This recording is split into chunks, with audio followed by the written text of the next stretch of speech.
Kabul असफानी road, जहां पर Abbas town, वहां पर मस्जिद के करीब धमाका हुआ है। हमारी ये सानेहा भी सियासत की बेल चढ़ा दिया गया। हम उसका नाम नहीं ले सकते और नामालूम अफराद कह के बात को खत्म कर देते हैं। यही कुछ शाम में भी हो रहा है, यही कुछ इराक में भी हो रहा है, यही कुछ ईरान में भी हो रहा है।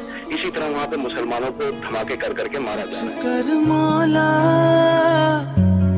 कुछ कर मौला, दिल होने को है पत्थर मौला, जख्मों को पर भर दे मौला। दुनिया भर में तबाही क्यों है, चुप तू ऐसे इलाही क्यों है।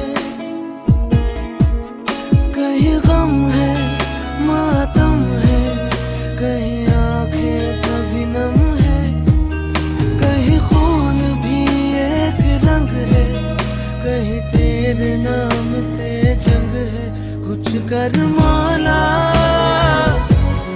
कुछ कर मौला, जख्मों को पर भर दे मौला। कुछ कर मौला, रास्ता दे, रहबर दे मौला। दुनिया भर में तबाही क्यों है, चुप तू ऐसे इलाही क्यों है।